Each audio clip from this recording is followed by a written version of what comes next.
देखिए, मैं हॉस्पिटल गया था क्योंकि मुझे स्पर्श ने बुलाया था। उसने मुझे बोला कि उसके हाथ में बहुत दर्द है, वो ड्राइव नहीं कर सकता। आप प्लीज हॉस्पिटल आ जाइए और मुझे पिक कर लीजिए। मिस्टर नाहर, झूठ मत बोलिए। मैंने आपको कोई कॉल नहीं किया और ना ही मेरे हाथ में कोई प्रॉब्लम है।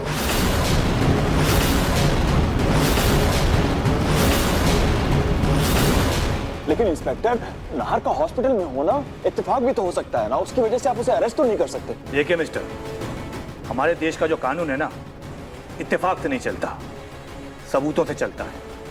और मेरे पास ढेर सारे सबूत हैं।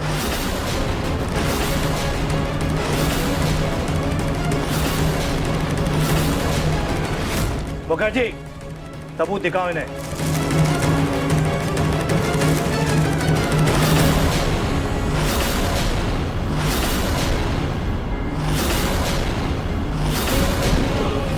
हाँ तो मिस्टर नाहर, इस वॉलेट को पहचानते हैं? इंस्पेक्टर, ये मेरा वॉलेट है, लेकिन ये आपके पास कैसे?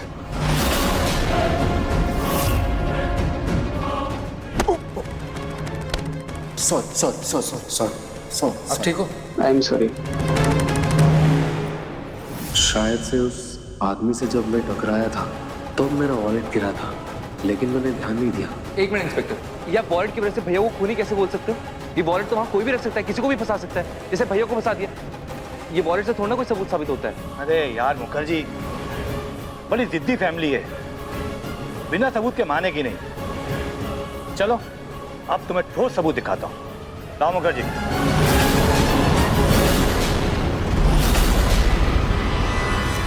ये देखिए,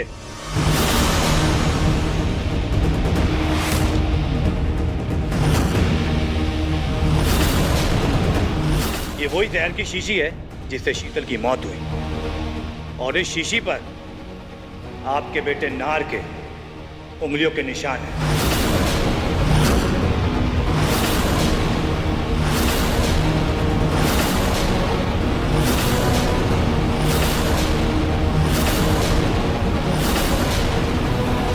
और ये है फिंगरप्रिंट की रिपोर्ट, देखिए।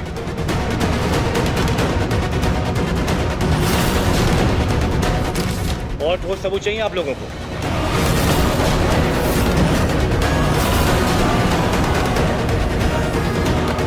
मुखर्जी, हथकड़ी दीजिए।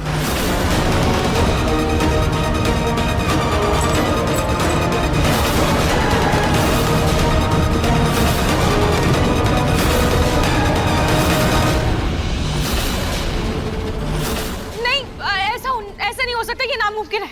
क्या कर रही हो? स्पर्श नाहर जी कभी ऐसा नहीं कर सकते, इन्होंने कुछ नहीं किया है। इंस्पेक्टर, आपको कोई गलतफहमी हो गई है। मैं अपने नाहर जी को अच्छे से जानती हूँ, वो कभी भी ऐसा नहीं कर सकते, वो किसी की जान नहीं ले सकते।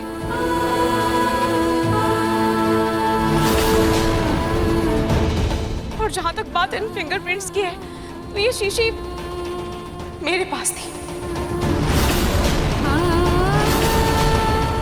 और मैंने ही इसे आखिरी बार छुआ था। देखिए मैम, हमें हमारा काम करने दीजिए।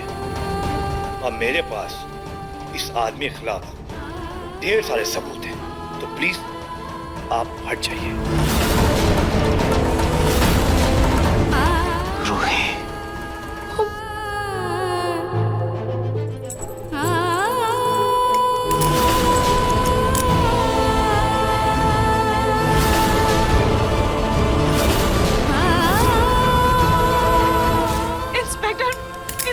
नहीं किया है, आप प्लीज इन्हें हथकड़ी मत लगाइए। नाहर जी, आप कुछ बोल क्यों नहीं रहे? इंस्पेक्टर साहब, मेरा पोता ऐसा नहीं है, मेरे पोते ने कुछ नहीं किया, उसे मत ले जाइए। हाँ इंस्पेक्टर, आपको जरूर कोई गलतफहमी हुई होगी। नाहर बेटा, तुम कुछ बोल क्यों नहीं रहे हो? कुछ तो बोलो। मुखर्जी, लेके चलो इसे।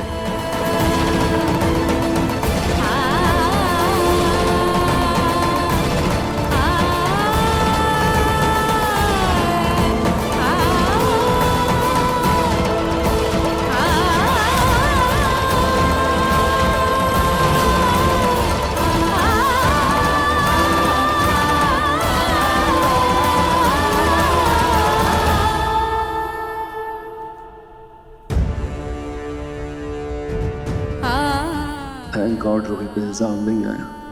मुझे सिर्फ अपनी रूही की परवाह है।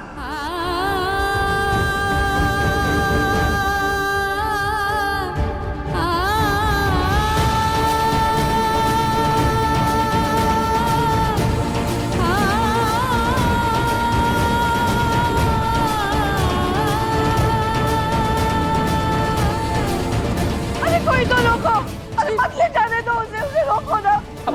संभालिए, रोको, कुछ करो ना, ने कुछ नहीं किया है। शांत हो जाइए। वकील को फोन कर, बड़े से बड़े वकील को फोन कर। मैं करता हूँ अभी। अभी तो ठीक है ना। सुन, तू टेंशन मत ले, हम नाहर जीजू को कुछ नहीं होने देंगे, ठीक है? तू टेंशन मत ले, तू फिक्र मत कर।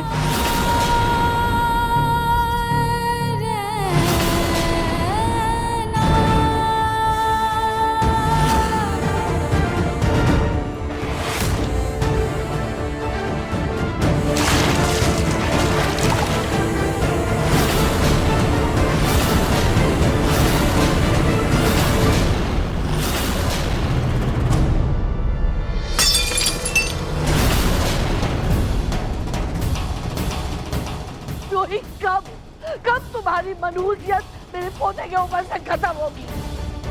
अरे उसकी जिंदगी बर्बाद करके रख दी है तुमने।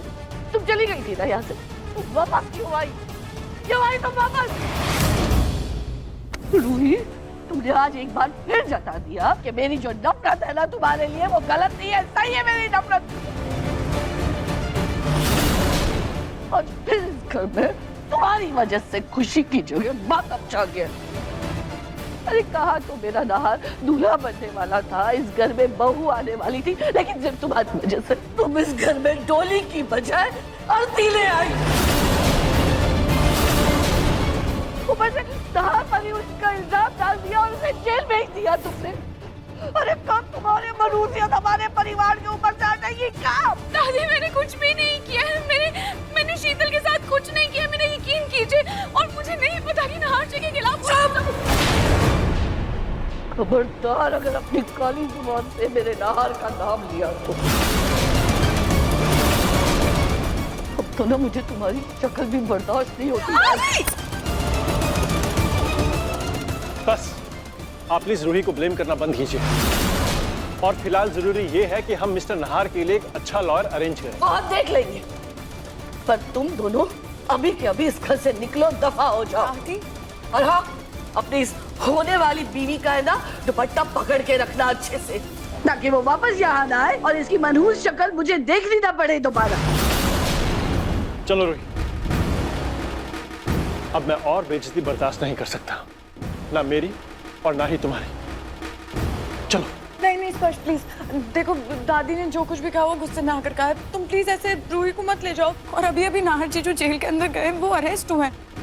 तुम ऐसे कैसे रूही को लेके जा सकते हो? क्यों नहीं ले जा सकता? ये मेरी होने वाली बीवी है और जहाँ उसकी इज्जत नहीं होगी, उस पर बेबुनियाद इल्जाम लगाए जाएंगे, उसके लिए वहाँ कोई जगह नहीं। प्लीज स्पर्श, प्लीज रूही बोलना, स्पर्श प्लीज ना।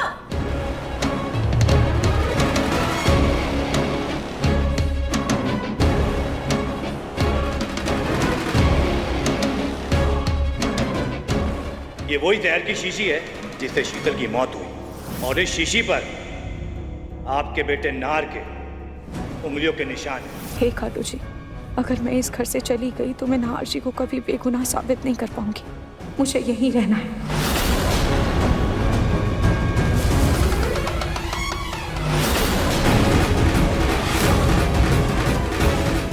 क्या हुआ रूही?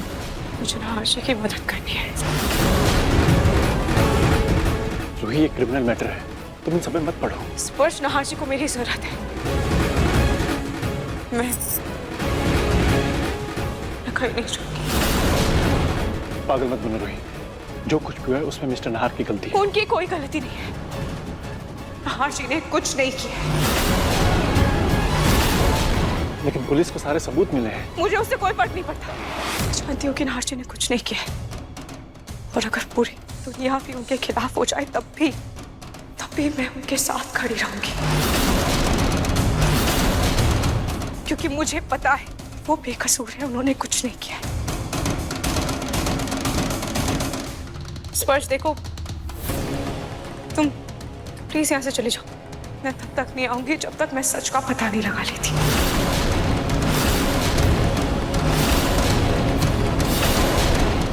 ठीक है रूही, मैं जा रहा हूं, लेकिन अभी मैं जयपुर में ही रहूंगा, क्योंकि पुष्कर तो मैं तुम्हें साथ लेकर ही जाऊंगा।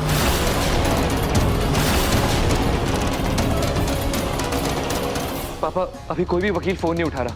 हम एक काम करते हैं, हम एक बार नाहर भाई को पुलिस स्टेशन देख कर आते हैं ना प्लीज। ठीक है बेटा। पापा जी मैं भी आपके साथ चलूंगी प्लीज। हाँ बेटा। रूही, अब जब तुम जा ही रही हो ना, लौट कर वापस कभी मत आना।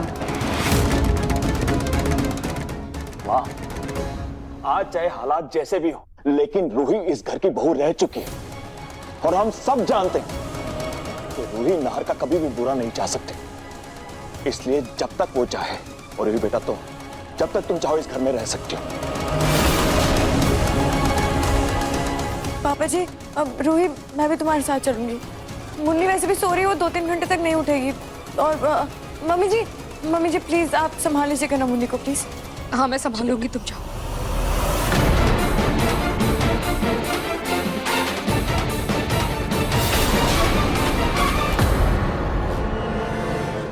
लीजिए मिस्टर नाहर, पानी पीजिए।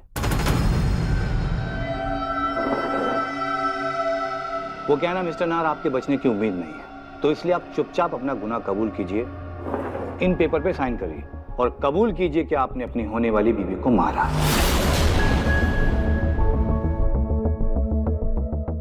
सॉरी इंस्पेक्टर, लेकिन मैं साइन नहीं करूंगा।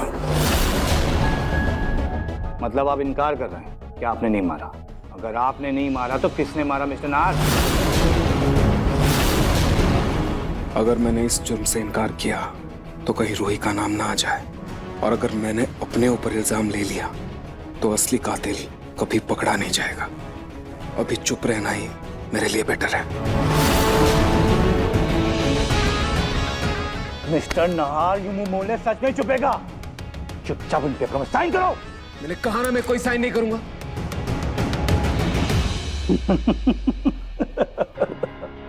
मिस्टर नाहर, शराफत का चोला पहनकर बहुत ही शातिर निकले। पहले शीतल से शादी का नाटक किया, फिर उसे जहर देके मारने की कोशिश की और वो बच गई, तो हॉस्पिटल जाके कमरे में आग लगा दी। लेकिन एक बात याद रखना मिस्टर नाहर, ऐसे कब तक चुप रहोगे? देखिए, बड़े साहब ने कहा है कि जब तक मिस्टर नाहर से पूछताछ नहीं हो जाती आप लोग नहीं उनसे मिल सकते। अरे कैसे नहीं मिल सकते? अंदर मेरा बेटा है और मुझे उससे मिलना है। आप हटिए, जाने दीजिए मुझे। अरे रुकिए, अगर आपको मिलना है तो पहले वकील लेकर आइए। देखिए प्लीज हमें नाहर जी से बस 2 मिनट के लिए मिलने दीजिए प्लीज। सॉरी मैडम, आप लोग यहाँ से जाइए प्लीज। पापा लॉयर का फोन नहीं लग रहा। पता नहीं वो लोग नाहर जी के साथ कैसा सलूक कर रहे होंगे।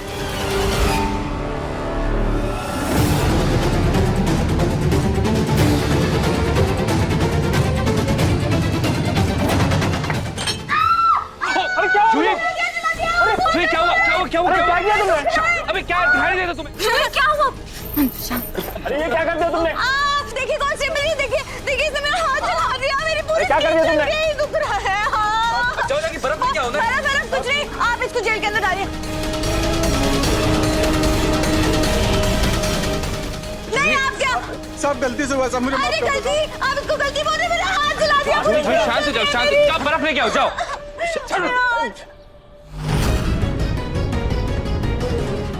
नाहर जी कहाँ है?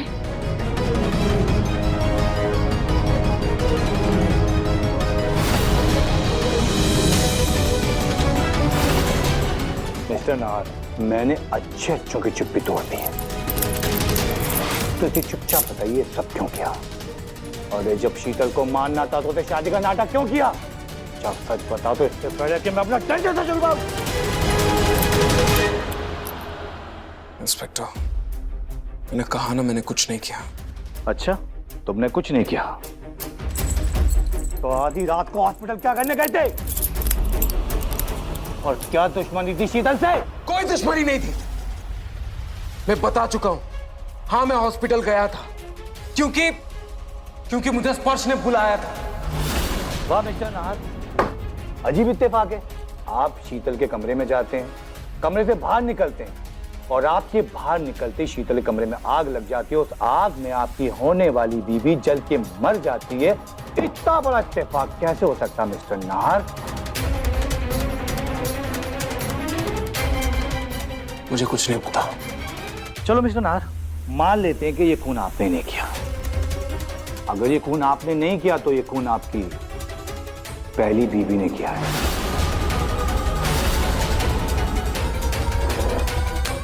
इस पेपर पे उसका नाम लिख दीजिए और आप बरी हो जाइए। इंस्पेक्टर,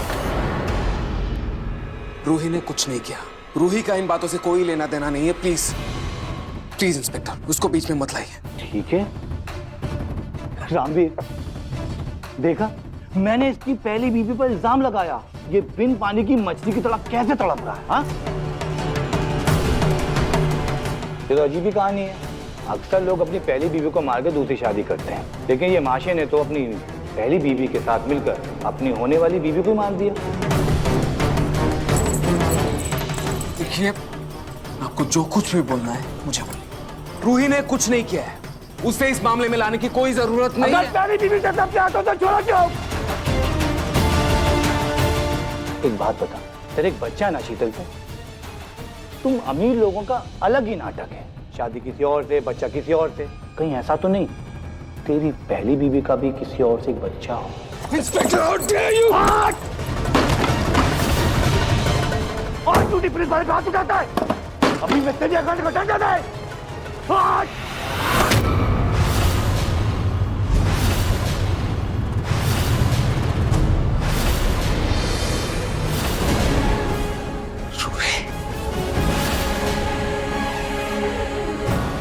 आप अंदर कैसे आई?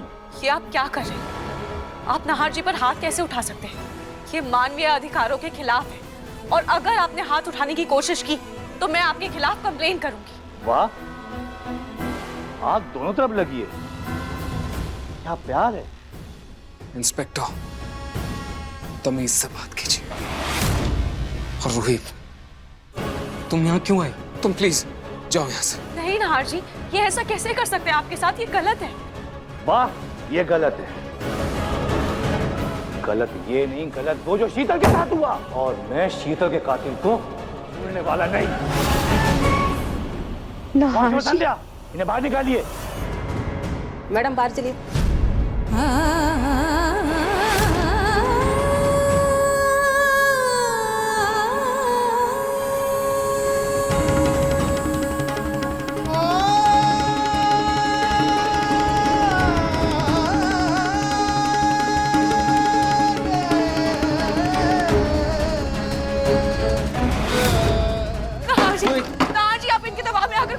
तुम लोग कितना भी जोर लगा लो, मैं 7 दिन के अंदर इसको रिमांड पे लाके जेल के अंदर भिजवाऊंगा।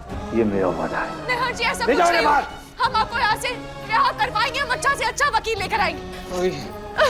जाओ।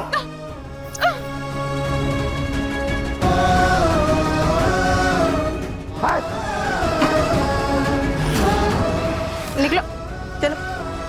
क्या कर रही हैं? अरे चलो चलो। अरे क्या किया आपने? ये क्या कर रही है आप? रूही, रूही, तू ठीक है? हाँ जूही, मैं तो ठीक हूँ, लेकिन क्या? पापा जी, वो इंस्पेक्टर नाहर जी के साथ बहुत बदसलूकी से व्यवहार कर रहा है। हमें जल्द से जल्द नाहर जी की बेल करवानी होगी। वो मैंने 3-4 लॉयर से बात की, सबने नाहर जी का केस लेने से मना कर दिया। वैसे हार नहीं मान सकते। हमें शहर के सारे वकीलों से बात करनी पड़ेगी और हमें बाहर को जल्द से जल्द छुड़ाना होगा। समर, पापा जी, वो मेरे कॉलेज का फ्रेंड है, उसके भाई भी लॉयर है। मैं आप लोग को उसका नंबर देती हूँ, एक बार आप बात कर लीजिए उनसे। समर बेटा, हम उसके पास जाके बात करेंगे। चल तू चल। चलिए हाँ, बाबू, चल। हाँ। जूही, तू घर जा। चल जल्दी। मुन्नी को तेरी जरूरत है। तू क्या करेगी? तो चलना साथ। जूही, तू प्लीज जाओ। मेरा सर बहुत भारी हो रहा है। मैं थोड़ी देर में आ जाऊंगी। तू प्लीज जा। ठीक है, तू प्लीज अपना ध्यान रखना, ओके? कुछ भी हो तो मुझे बताना। बाय। ऑटो।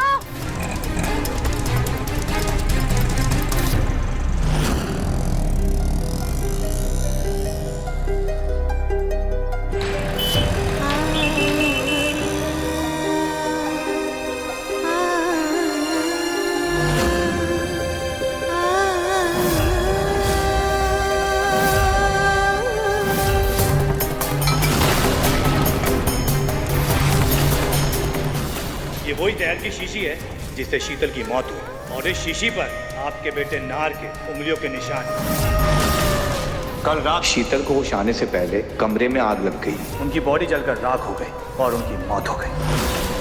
मैं मानता हूँ कि मैं हॉस्पिटल गया था क्योंकि मुझे स्पर्श ने बुलाया था। मिस्टर नाहर, झूठ मत बोलिए, मैंने आपको कोई कॉल नहीं किया। Mister Nahar, you are under arrest, और इस बार अटेम्प्ट टू मर्डर के लिए नहीं, बल्कि मैं मर्डर के लिए तुम्हें गिरफ्तार करने आया हूँ। मैडम हटो, चलो साइड हटो।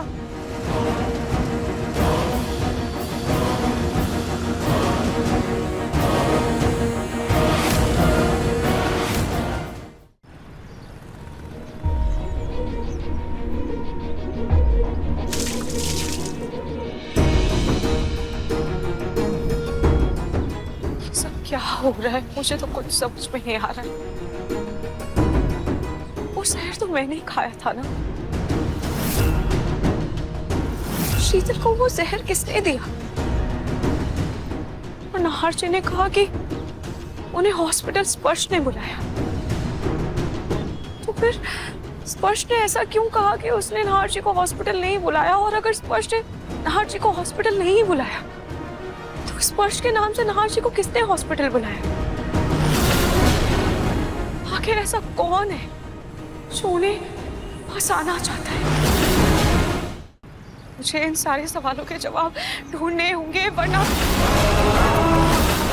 मैं 7 दिन के अंदर को रिमांड पे लाके जेल के अंदर भिजवाऊंगा, ये मेरा वादा है। अगर नाहर जी रिमांड पर चले गए तो उन्हें छुड़ाना और भी मुश्किल हो जाएगा। मुझे नाहर जी की बेगुनाही के सबूत ढूंढने ही होंगे, और वो मुझे हादसे की जगह पर ही मिलेंगी।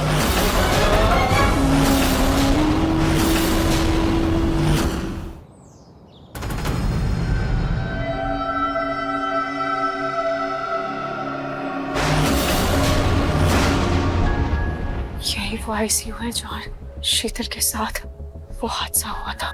इसी आईसीयू में मुझे नाहर जी की बेगुनाही का कुछ सबूत मिल सकता है।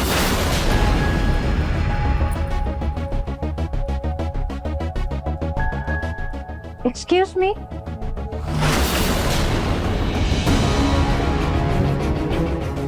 आप उसी पेशेंट की फैमिली में से हैं ना जिनकी आग लगने की वजह से डेथ हो गई थी? जी डॉक्टर, वो मुझे ना आईसीयू में जाना था एक बार। देखिए, पुलिस ने वो एरिया पूरा सील कर दिया है, वहाँ किसी का भी आना जाना मना है। डॉक्टर बस 5 मिनट के लिए जाने दीजिए, मेरा जाना बहुत जरूरी है। मैं बस 5 मिनट में वापस आ जाऊंगी। आई एम सॉरी, ये क्राइम सीन है और आप अंदर जाएंगी तो सबूत मिट जाएंगे, और अगर फिर भी आपने अंदर जाने की कोशिश की तो मुझे मजबूरन पुलिस को इन्फॉर्म करना पड़ेगा। प्लीज जाइए।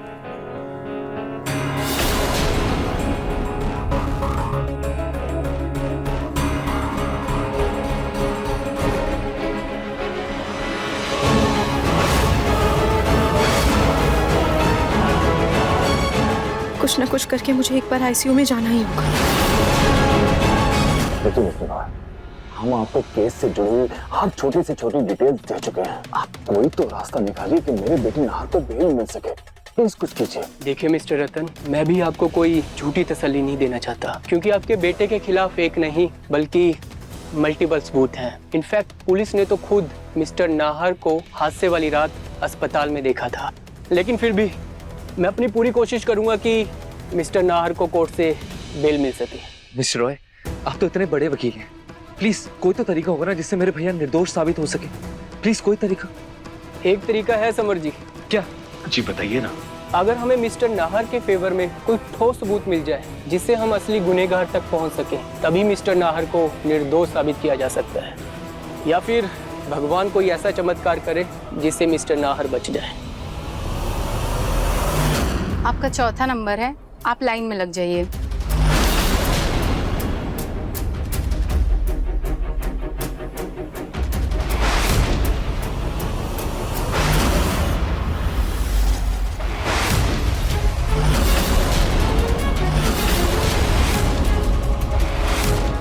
मौका मिलते ही आईसीयू की तरफ निकल जाऊंगा।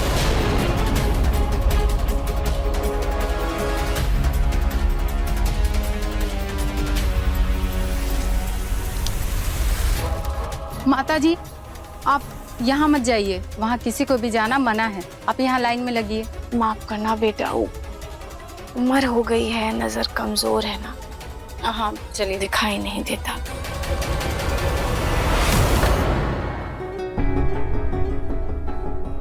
अब कैसे जाऊं? यहाँ तो कोई ना कोई रोक देता है।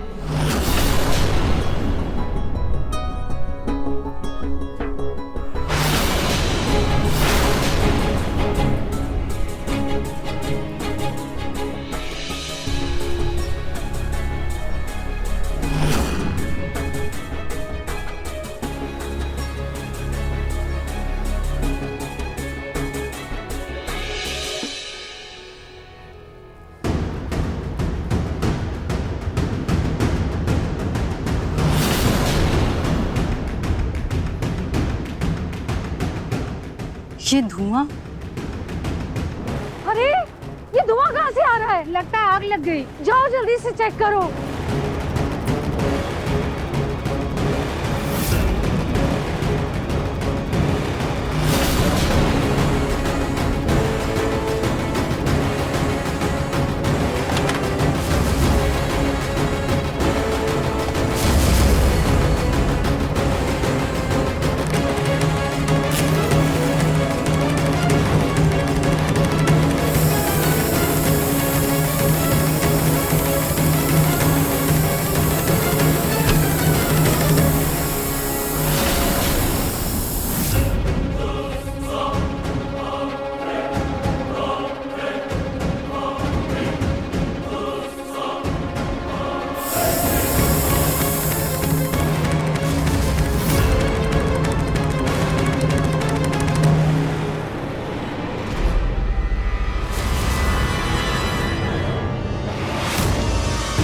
मिस्टर नाहर, झूठ मत बोलिए, मैंने आपको कोई कॉल नहीं किया और ना ही मेरे हाथ में कोई प्रॉब्लम है। अगर स्पर्श ने मुझे कॉल नहीं किया था, फिर कॉल किसने किया था मुझे? और हॉस्पिटल में आग कैसे लगी? आखिर शीतल को मारना कौन चाहता था? हम आपको यहाँ से रिहा करवाएंगे, हम अच्छा से अच्छा वकील लेकर आएंगे। रूही, बेचारी रूही मेरे लिए परेशान हो रही होगी, इधर उधर भटक रही होगी, लेकिन मैं क्या करूं? क्या करूं? यहाँ बैठे बैठे कुछ कर भी नहीं सकता। मैं क्या कर सकता? हीरो, तो दीवार पर गुस्सा उतारने से कुछ नहीं होगा। इस गुस्से को पालने की आदत डाल ले, क्योंकि आज के बाद तुझे अपनी सारी जिंदगी इस जेल में गुजारनी है। आगे क्या दिखाता है? और मैंने सुना है कि शहर के बड़े बड़े एडवोकेटों ने तेरा केस सुन के अपने हाथ खड़े कर दिए। चल मान लेते हैं कोई छोटा मोटा वकील तेरा केस लड़ भी लेगा, लेकिन तुझे इस जेल से बेल नहीं दिला पाएगा। लेकिन तेरे लिए अफसोस की बात, जिस बीबी के लिए तूने अपनी होने वाली बीबी का कत्ल किया, मान ले कल को वो किसी के साथ चली गई, तो तेरा क्या होगा पता है? तू ही जेल में बैठकर टुनटुना बजाएगा। मुखर्जी क्या बजाएगा? टुनटुना। टुनटुना। हंस लीजिए इंस्पेक्टर, हंस लीजिए, लेकिन आप रूही को नहीं जानते। उसने अगर ठान ली तो वो जमीन आसमान एक कर देगी, लेकिन वो मुझे यहां से रिहा करवा के रहेगी। ठीक है, हम तेरी रूही को भी देख लेंगे। मुखर्जी, एक कड़क चाय मंगा। Okay sir.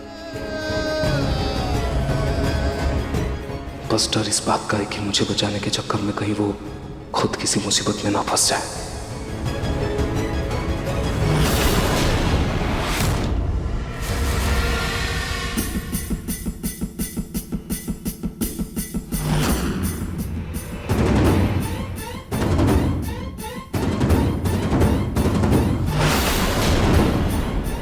शीतल, मैं जानती हूँ तुम्हारे साथ बहुत गलत हुआ है और मैं पूरी कोशिश करूंगी कि जो भी मुजरिम है मैं उसका पता लगाकर उसे कड़ी से कड़ी सजा दिला पाऊं। कहते हैं मुजरिम कितना भी चालाक क्यों ना, पर कोई ना कोई सबूत जरूर छोड़ देता है। शायद मुझे भी यहाँ कोई सबूत मिल जाए।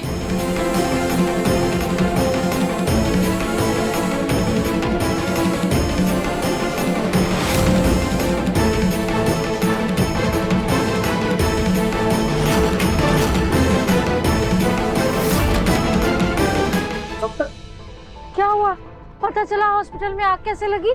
डॉक्टर ये आग नहीं लगी है, किसी ने मच्छर मारने की मशीन को ऑन कर रखी थी, जिसकी वजह से पूरा हॉस्पिटल में धुआं हो गया। खामखा पूरे हॉस्पिटल में ना अफरा तफरी हो गई। जाओ जल्दी से दरवाजे खिड़की खोलो हॉस्पिटल के, धुआं निकले बाहर। जी डॉक्टर।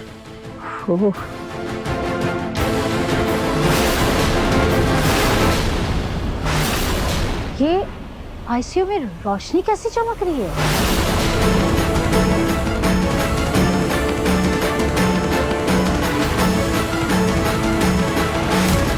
ये लेबल किस चीज का है? ये ऐसा क्यों लग रहा है कि कोई अंदर है?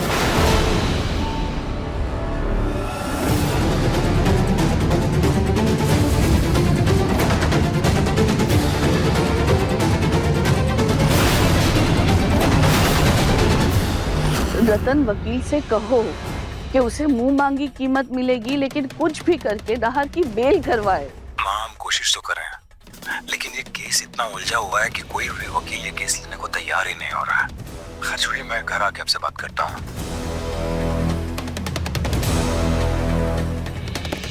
माँ जी देखिए, नाहर की चिंता मुझे भी है, लेकिन प्लीज आप ये जूस पी लीजिए। माँ जी आपने सुबह से कुछ भी खाया पिया नहीं है, पी लीजिए।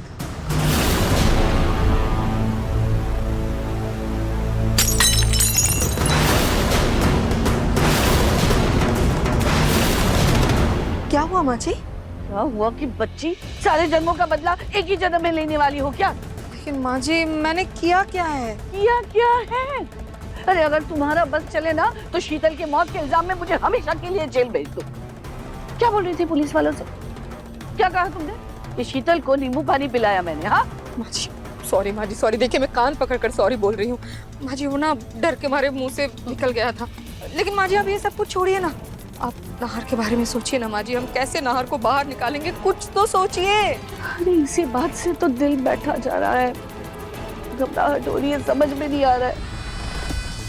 सॉरी मेरी समझ में नहीं आ रहा है कि शीतल के शरीर में जहर आया कहाँ से, और शीतल के ही हॉस्पिटल के कमरे में आग भी लग गई। कुछ समझ में नहीं आ रहा है, एक के बाद एक इतनी सारी मुसीबतें, समझ में नहीं आ रहा है कहाँ से आ गई। मेरा तो दिमाग ही काम नहीं कर रहा है।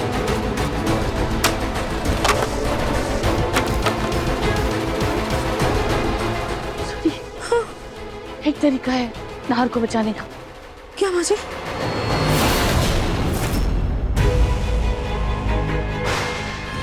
ये दरवाजा कैसे खुला? अभी तो थोड़ी देर पहले रोशनी चमक रही थी, लेकिन यहाँ तो अंधेरा है।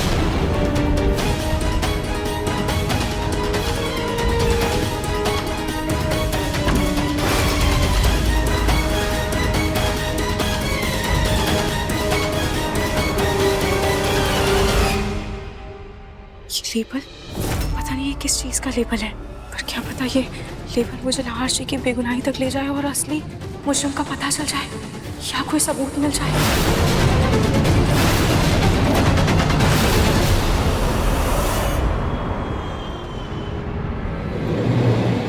भैया क्या आप इस लेबल के बारे में बता सकते हैं ये क्या है, और क्या ये आपके यहाँ पर मिल सकता है? मैम शायद ऑक्सीजन लिखा हुआ है इसमें। आपका मतलब ये ऑक्सीजन सिलेंडर का लेबल है? मैम लग तो वही रहा है। मैम ऐसे ये जला हुआ क्यों है? पता नहीं, शायद हॉस्पिटल में आग लगी थी, उसकी वजह से ये जल गया होगा। क्या आग? मैडम ऑक्सीजन सिलेंडर आग में जल नहीं सकता है, बल्कि खुद आग लगा सकता है। अरे हाँ, ये तो मैंने सोचा ही नहीं, ऑक्सीजन सिलेंडर से आग लग सकती है, मतलब ये कोई हादसा था। अच्छा भैया, क्या ऑक्सीजन सिलेंडर खुद से आग पकड़ सकता है? मैडम ऑक्सीजन जिंदगी के लिए वरदान है, वो खुद से आग नहीं पकड़ सकती। जब तक उसके साथ कोई छेड़छाड़ नहीं होगी ऑक्सीजन से आग नहीं लग सकती। लेकिन ये तो कोई ठोस सबूत नहीं हुआ। Thank you.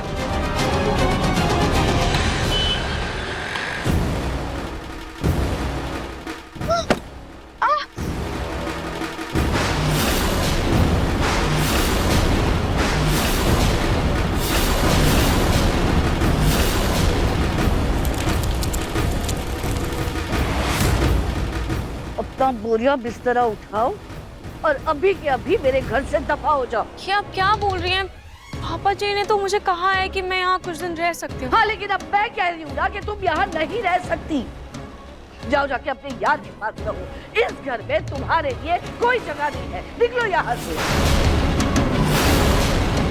दादी, कह दिया ना मैंने, यहाँ नहीं रह सकती तुम। कोई जगह नहीं है तुम्हारी इस घर में। नहार जी करके मेरे पोते को तुमने जेल भिजवा दिया, मेरी होने वाली बहू को स्वर्गवासी बना दिया। इतना सब कुछ होने के बाद मैं तुम्हें इस घर में रहने दूंगी? अरे मुझे तो तुम्हारी मनहूस शक्ल भी नहीं देखनी। दबा हो जाओ इस घर से। अभी कभी निकलो यहाँ से। रूही ने कुछ नहीं किया, आप उसे क्यों ब्लेम कर रही हैं?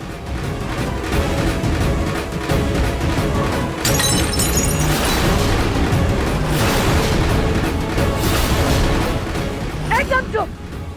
ये क्या किया? एक जुबान से बदतमीज और दूसरी मनहूस। जूही, तुम्हें अगर तुम्हारी बहन पर इतना ही प्यार आ रहा है ना, तो जाओ, तुम भी उसके साथ चली जाओ। जाओ, चली जाओ। मैं तुम्हारा सामान मैं तुम्हारे दादी के घर भिजवा दूंगी। हाँ दादी। दादी, ठीक है, मैं चली जाऊंगी। रूही,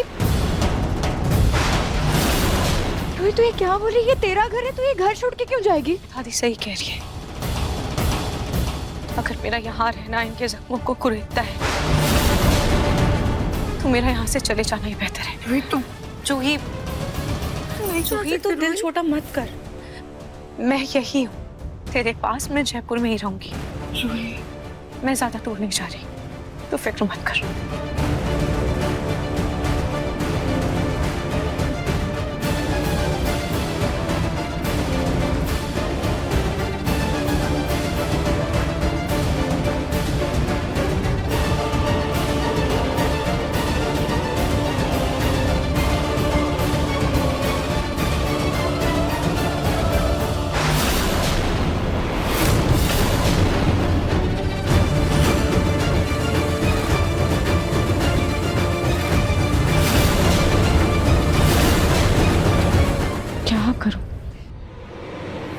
कहाँ जाऊं?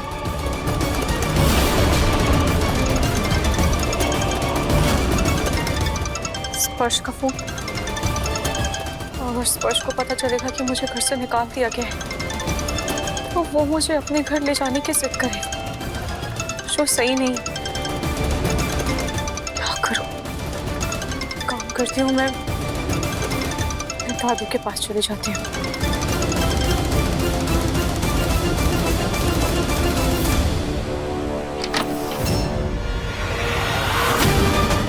जूही, क्या हुआ? इधर आना तो। रूही, रूही जल्दी से अंदर आ। रूही, पर रूही तू जल्दी से अंदर आना, बाकी बाद में करेंगे। जल्दी सामान दे सारा अपना, मैं संभाल लूंगी। सब इधर आना यार। रूही प्लीज जल्दी करना, पर आ जाएगा। आराम से जल्दी। रूही क्या करो, अंदर आना प्लीज। रूही मेरी बात मान लेना प्लीज।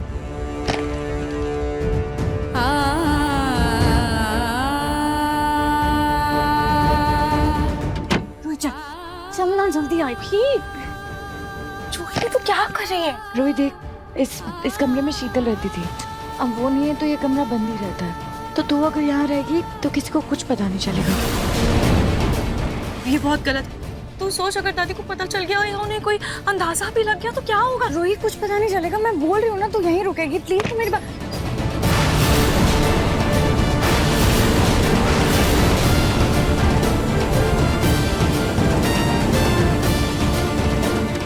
थैंक गॉड तुम आगे। समझ जल्दी आओ, इधर आओ।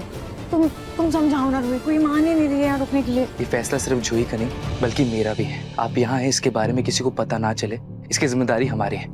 आप प्लीज यहीं रहिए, किसी को पता नहीं चलेगा और ये बात हम तीनों के बीच में ही रहेगी। I promise. तुझे आपको नहार भी है कसम।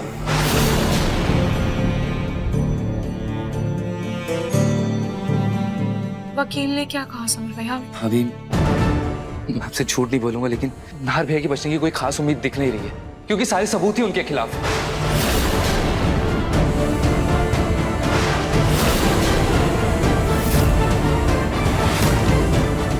मैं मानता हूँ कि मैं हॉस्पिटल गया था क्योंकि मुझे स्पर्श ने बुलाया था। मिस्टर नाहर, झूठ मत बोलिए, मैंने आपको कोई कॉल नहीं किया। आखिर उस रात को किसने नाहर जी को बुलाया होगा? वो जो भी है वही हमारा सबसे बड़ा सबूत है, क्योंकि वो स्पर्श और नाहर जी दोनों के बारे में जानता है। मम्मी देख, मैं जानती हूँ कि तू नाहर जीजू की वजह से बहुत ज्यादा परेशान है। सुबह से ना जाने कहाँ कहाँ भटक रही थी तू। तो टेंशन मत ले, रेस्ट कर, हम कोई ना कोई सोल्यूशन जरूर निकाल लेंगे। लाइट्स ना डिम ही रखना, किसी को पता नहीं चलना चाहिए। और टेंशन मत ले, सब अच्छा हो जाएगा। इस घर में चोरी छिपे मैं रुकना तो नहीं चाहती हूँ, और उस शख्स का पता लगाने के लिए मुझे यहाँ रुकना होगा जो नाहर जी को और स्पर्श को दोनों को जानता है। और शायद खाटू जी की भी यही मर्जी है कि मैं इस घर में रहकर नाहर जी की बेगुनाही का पता लगा पाऊँ।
नाहर जी, मैं जानती हूँ कि आपने कुछ नहीं किया है, और आप कभी भी शीतल की जान नहीं ले सकते।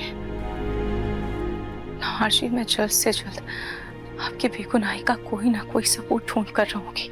आप फिक्र मत कीजिएगा, आप बस हिम्मत रखिएगा और अपनी रूही पर भरोसा भी।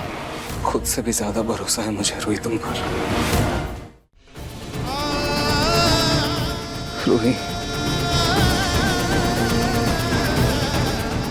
मुझे अपनी परवाह नहीं है, मुझे तुम्हारी परवाह है। तुम्हारे लिए डर लगता है, कहीं तुम मेरे लिए मेरे चक्कर में किसी उलझन में ना उलझ जाओ, किसी मुसीबत में ना फंस जाओ। मुझे मंजूर है पूरी जिंदगी में जेल में रह सकता हूँ, लेकिन मैं तुम्हें तकलीफ में, परेशानी में, दर्द में नहीं देख सकता। मैं नहीं बर्दाश्त कर सकता।